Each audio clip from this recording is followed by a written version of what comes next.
everybody. We're back today with another episode of Howie's Hometown Heroes, where we feature business owners, entrepreneurs, and community members who are doing extraordinary, amazing things right there in their community.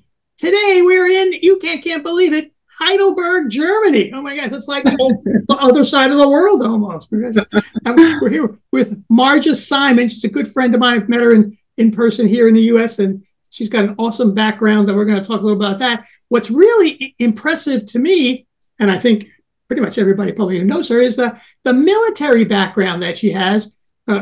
Fathers, grandfathers, great-grandfather, everybody was in the military at a different stage in the U.S., over the last 150 years. And that kind of carries through even with her children now in Germany. It was really kind of a fun thing. She'll tell us a little bit about that in a few minutes. And her daughters are freaking amazing. I hope I get to meet them someday, actually. So one is in the military now, doing some medical corps and helping medical issues, for people wherever they are, I suppose, not just Germany.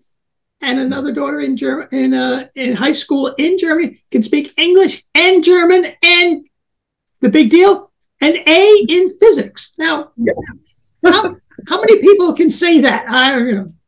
Not just an A in physics, but an A in physics in German. In German. Do it in German. I guess it's, who knew? I guess what's physics is movement and the way things work. I assume things move the same way in German as they do in English. So I'm going to say yeah. Fun. And so I think actually that Marjah is really proud of is her background, and has always been a lifelong learner in every stage of her career, always learning stuff. Things happen, right? We always like to say things don't, her attitude is awesome. Things don't happen to you, they happen for you. And now she actually says she makes things happen for herself and for others. Me and with me. Through you and with you. Yeah, that's really, really awesome. So this is great. Thanks for being here, Marjah. This is going to be a lot of fun. Thank you for having me, Howard. Yeah. So tell us a little bit of you got an amazing background. What's a fun fact? Something we would say, oh my God, how about that? Well, a fun fact that I like to remember is, like I said, I'm always pushing the envelope to see what's possible to change my relationship with fear, and to make it more of a dance rather than a push-pull or a contentious relationship. And so, for example, I have ridden horses in the ocean on horseback, where the horse had to swim and I had to hold on to its mane like in the movie. I've done that. I have jet skied in the Maldives and swam with sharks, no cages, and I've kayaking out into the ocean where the big tanker ships are, like deep out in there. Gone parasailing and paragliding off mountains and all of these things. So I've done all of these. And I picked this one group of many of the adventures that I've done, and they're all water sports. Yeah, I can't swim. What do you mean you can't swim? If you swim with the sharks, how can you not swim? Yes, and so I've been taught how to swim again and again, but I have this deep-rooted fear of water, deep water anyway, which hopefully I can one day release. But I never want to let any fears or apprehensions stop me from experiencing what's possible in life. There you go. And so I've done these things, even though I was terrified to do these things. And I've swam in Fiji in the coral reefs, and with snorkeling, and just falling off the boat was like that moment of terror. Yeah, man. And followed by just more and more ease into it, and then suddenly out there for an hour with my instructor, and so just making the things happen, pushing the boundaries of what I think is possible for myself. And that served me really well, because it translates into so many areas of my own life and my attitude and what I'm able to encourage other people to do in their lives. Yeah, those are amazing stories and amazing places you've been. I mean, all over the world too. And I like the idea where you say, push yourself through that fear, and it was going to make yourself do it, and then it becomes not so fearful anymore. Just by doing it.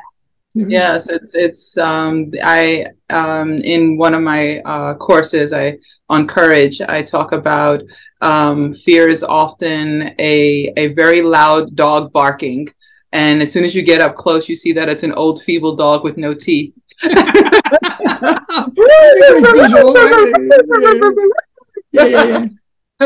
And you're like, oh, this is not going to actually hurt me. There you go. There you go. And if it does, it's a lesson learned. There you go. So tell us a little about your military background, how you got started. I mean, what were basically the legacy of your grandfather and great grandfather, and kind of what they did to get to you. Yeah. So my family has a long history with the military. I served in 2 military services, the Army and the Air Force, which is unusual. Yeah. I also served as an enlisted member and an officer, which is also unusual. And I was one of the first female military members to be in a heavy combat engineering unit. I did carpentry and masonry. And so when I opened that profession up to females, and I was an architect major at the time in college and thought that this carpentry would be a nice complement and some hands-on experience. And I did it. And they were not nice to us. It was very traumatic. They did not necessarily welcome the females there. And it was a very challenging, but I graduated and I did it as one of the leaders in training. So that was something I'm really proud of.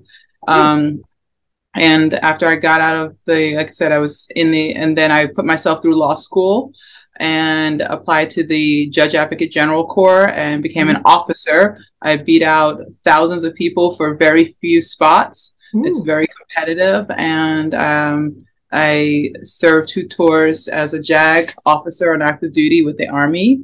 And then after that, I got out of the military. I was working as a civilian lawyer for the government. And so through some very traumatic life changes that happened at that point. Again, that was the darkest part of my life, probably. And I had a lot of downs that I overcame. And that was definitely the biggest challenge during this phase. And I decided to remake my life again. And I applied to the Air Force. And they didn't want to accept me because the Air Force does not like to accept Army. They're like, you're broken, you're damaged goods. The Army's already destroyed you. We don't want you. And they're like, okay, she's just going to keep applying. We're just going to hold it. So no answer. Great. No answer. And so then I called them every single day. And said, just calling to find out about my application. And they're like, Miss Simon, we have no information. Once we know, we will call you. Please stop calling. Okay, thank you. I'll talk to you tomorrow. And I called again tomorrow. And I did this for, I don't know, a couple of months. And I just kept calling. Yeah. And finally, one day I got a call first. And they're like, Miss Simon, they said, yes, we're accepting you. You're in. and I served 2 tours as a Air Force Judge Advocate. How long is a tour? For the JAGs, 2 years each. 2 years. 4 years total. 4 years. Okay. Yeah. And during that time I was again in charge of part of the base legal office where I was stationed in New Mexico, and I practice in multiple areas of law, aviation law, medical torts and litigation, contracts law, claims, real estate. It just goes on and on. So it's right. So the military has its own. Does it have its own laws and rules? And yeah, it does. It does. And I also, in addition to learning the military laws, I also, of course, state and country laws and where they apply. So I've had to learn a lot. Wow. Very good. Yeah. That's cool. Yeah, That's it was fun. It was fun. I'm sure. Very good. Very good. And now you moved. So now you're moved. Now you help. Tell us what I don't want to paraphrase too much. Tell us what you do now. Yep. So I am the CEO, owner, creator of Author Writers Academy.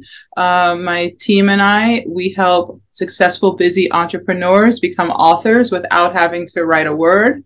If they don't want to, I actually use my attorney skills to interview them, to speak to them, to bring out their wisdom, their words, and their experiences. And I am a conduit, and I write in their authentic voice. Oh, and interesting. Their book sounds like them, as if they were reading, right? Wow. Yes. And I use my skills as an empath to also tap into their heart, to hear their truths and the things that are not being said, and help them to bring that into their book as well. So to make sure that the books that they're putting out in the world are actually going to impact lives, impact their business, make a difference, and be their truth. Wow, that sounds impressive. And so that sounds great. I can imagine that's a struggle for a lot of people to really tell their own story in a way that's compelling and other people want to read it. So, do people think that their life is not interesting, or how do they come to it in the first place? Yeah.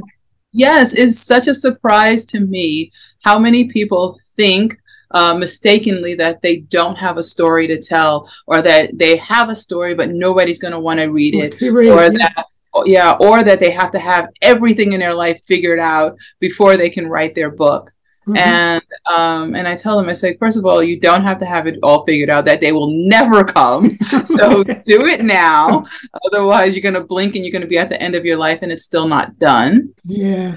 And as far as people wanting to hear you, when you show up authentically, which is what we do, people want to hear you. They need to hear you. There are people that are hurting, waiting, looking for the solutions that you have, because you have figured out something, and that something is going to change their life. Wow, that's a great attitude to have. And not just, I guess it's the truth of everybody, but they don't get it, or they don't know and don't believe it. Yeah. So let me ask, so now we have two things. So when they read their story, how do they feel? What's the reaction that they get from it? Yes. It's such a beautiful thing to see. In the beginning, I do something called an open heart meditation process with my clients, where I help them get clarity on their message and their story, even in 5 minutes. And I'd say probably 98% of them are moved to tears, because they've never been able to speak such truth and such clarity in that way, in that moment, in what they're sharing. And I love doing that with my clients. And in the beginning, and then fast forward to the end, where they're holding their published book. I see it, like it's right here. It's right here. Yeah, and the world is celebrating with them, and it's out there, and people are buying it, and people are cheering and congratulating them, and often they've wanted to do this for many years, sometimes 10, 20 years, and then to have it actually done and in their hands in a few months is something that is a beautiful thing. I'll bet. And now the other side of that is, how do you feel when you see that in them? Yeah, I feel privileged. I feel grateful. I feel honored to be able to support them on such a worthwhile and important journey of bringing their knowledge, wisdom, and experiences into the world. I've published several of my own books, and my first book that I published, it was so hard and painful, and the publisher went with a traditional publisher, and they took lots of my money, offered no help, no guidance, anything I wanted. It was just, that's going to cost you more. And I was like, excuse me. And it got to the point where it was almost like if you bought a car and they say, would you like a steering wheel with that? Would you like wheels with that? You know, did you want a driver's seat in that car? Yeah. You know, and that's how it felt. And it was, and so the 10 years that plus that I was writing and rewriting my first book, and I didn't have me as a coach to tell me I was done, to help me with, you know, to get things and keep things on track, and then pull that trigger and say, let's move forward. I didn't have my team that I've built up and brought in. I didn't have all of these experts around me to say, hey, we don't need to go with the traditional publishing house that, you know, will take your royalties, take your credit, and not actually help you to get the results. And we can do this a different way. And so that was a really painful thing. And I said, I'm never going to write or publish another book again. And so much for never saying never. Never say never. That's right. Never say never. And fast forward a few years later, when I left my job as an attorney, I stepped into that moment of decision. Tony Robbins, one of my coaches, always says, it only takes a heartbeat, a moment of decision. And it's not forever. It's just that. And one day I had that moment of decision that I was done. And it was 5 years for me to make that moment of decision. So that was not an easy thing. Easy. Yeah. And when I something you anguished over, did something you anguished over, or what was that trigger? What was that epiphany moment that, okay, this is the heartbeat that moves me forward? Yeah, great question. Sometimes it's not even a big thing. It's a little thing. They say it's the straw that broke the camel's back, not the bale of hay, you know? And so over those many years, being in a job, there was a lot of bureaucracy, a lot of favoritism, a lot of being overlooked, a lot of being underappreciated, overworked. Stressed, fighting. There was a lot of isolation because of the nature of the job that I was working in. And so all of these things had a really serious toll on my health. And I was experiencing lots of health issues. And so many people think that that's normal, and it's not. It is not normal that your job makes you sick.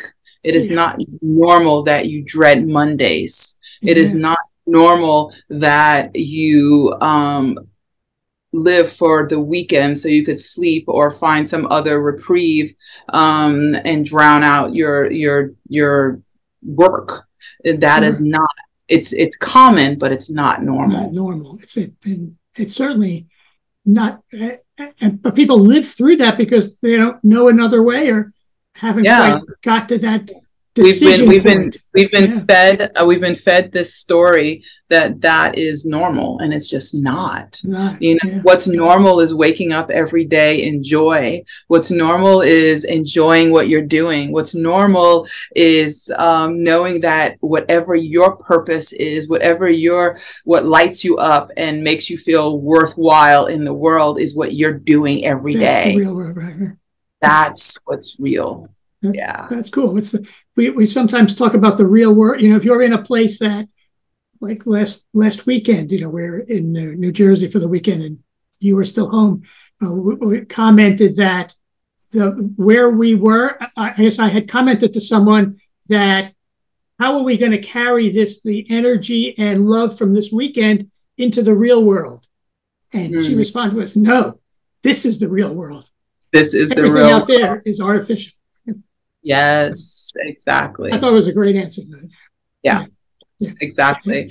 Yeah, and the majority doesn't make it the real world. That's right. Right. No. So what's next on the horizon for you? I mean, how far are you going to go? So what's You're pretty young. You got lots of stuff going on. I mean, where can we move forward? What's happening next? Yeah, so absolutely. I am growing the team. We're bringing even more amazing services to our Author Writers Academy clients so that we can help them even more to get attention, to get them seen, heard, known, elevated, and remembered in the world.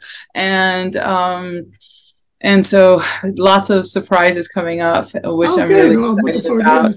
Yeah. And so growing growing the team. We're worldwide, and it's a beautiful thing. My goal for this year is to bring 50 authors into the world that, again, these successful entrepreneurs that have something to say. Mm-hmm. Yeah. And we're well on our way to doing that. I was going to say, not just something to say, something that other people need to hear. Yes, absolutely.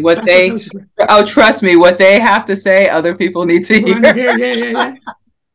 That's great. That's great. So was there any, you've gone through several stages in your careers, plural, right? What, was there any mentors? Was there any kind of people you looked up to model or go from? Oh, great question. Yeah, constantly. I believe that modeling is key.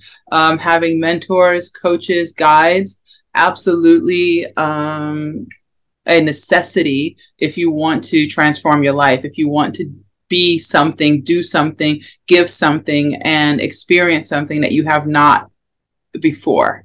Yeah. I've had Sean Callaghy with Unblinded, one of my coaches, mentors, and clients. His book is coming out. So excited. It's fabulous. His wisdom in his book is just incredible. Yeah, sure. I've had Tony Robbins, Platinum Partners, as one of my coaches and mentors. Mm-hmm. Absolutely wonderful soul, beautiful human being who has taught me and continues to teach me so much. Luke Wren, another one of my coaches he was one of Tony Robbins' hand-picked trainers, and I met him in Fiji, Life and Wealth Mastery. He was the lead in place of Tony Robbins there. And I had the privilege of being mentored by him for 3 years and coached by him. And so many names. Sure. Joseph McClendon III, Tony Robbins' partner. I've had the opportunity and privilege to learn from him directly and be coached by him. And Les Brown, famous speaker, yes. Another one that I've gotten the privilege of even being backstage before he gets on stage and talking with him and having meals with him and just learning from him one-on-one is just fabulous. Just so many coaches, mentors, trainers, and then even people that didn't know they were influencing my life. You know, my mother taught me the value of showing up with your heart. She was one of the most kindest, loving, gentlest souls that I've ever known. And even though we had, like when I was a child, we had nothing growing up, there were 4 children, 4 mouths to feed. And I would see like strange children and children from the neighborhood sitting at our table eating. And I was like, Mom, we barely have food for ourselves. Why are you feeding the neighborhood? And she would just shrug. And she's like, if I can feed 4, I can feed 5. If I can feed 5, I can feed 6. It's okay. It'll work itself out. That's great. There's always room for more. And I know that was not easy for her. I saw her struggling to figure out how to get food for us when we were little. And so I saw the generosity of her spirit, of her heart, and it had nothing to do with what she had or didn't have. And so that was definitely, and she's the one, even when we had nothing, she taught me how to dream and how to see beyond what was in front of us. She would drive my sisters and my brother and I around the wealthy neighborhoods. And we would just cruise through slowly in our car, and we would play this game. Oh, that's my house. Well, why is your car parked in front of my house?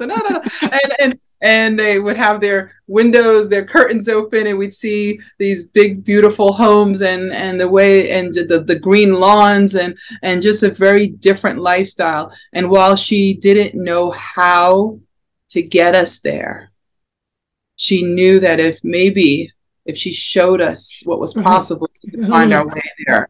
Right. Well, I can feel that love she had for all of you and a vision she had for all of you moving forward. And it sounds like it certainly more than rubbed off, kind of is really in your DNA now and into your children's now too. So what a legacy those people are. Moving forward. And it was wonderful. Yeah. And my father, you know, he was not a kind man. Quite honestly, he was, he had a lot of roughness about him. And, however, he taught me the value of an education. He taught me the value of self-pride and speaking up for yourself and using your voice and defining yourself.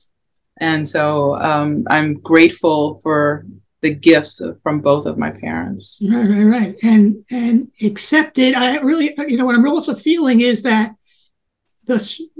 we've said earlier that the struggles sort of you overcame whatever struggles there were and pushed through, just like swimming with sharks when you can't swim. I mean, pushing through those fears, but those kinds of things that you kind of went through mentally and physically, I'm sure too, were the same. It's the same kind of thing. Yes. That you can push forward. So that was really good. Instead of succumbing to, you know, whatever the world's going to throw at me, but really push through and move forward. That's really very cool. Absolutely. And all of the things that happen, I just call it lifing. You know, I have people call it like, well, this horrible thing happened and this terrible. I said, and they'll name all the things that are happening or stack all of these negative things and like that had nothing to do with each other, but they'll stack them on top of each other as if it did. And I say, that's just lifing. Yeah. You know, and then, but I said, and also remember, life is also lifing with all the good things that you're forgetting to stack on top of each other that have happened and are happening in your life. That's right. I always like to think about that. And so after that pancake pile of stuff, you know, and what did you learn? Yes. Yeah. It's not about the experience, whether it's wanted or unwanted. It's about how you're interpreting it. It's about how are you going to incorporate it into your life? Yeah. What did it make of you? What did you learn? What are you going to do with that information? That's right. What now? And how you what now? And how are you going to help others to move forward? Also, there you go. Yes. So wait, one last thing is. So now you've gone through all these careers, all these things, all the good, all the bad, you got to where you are now. Worldwide author, helping people around the world tell their story, help you out.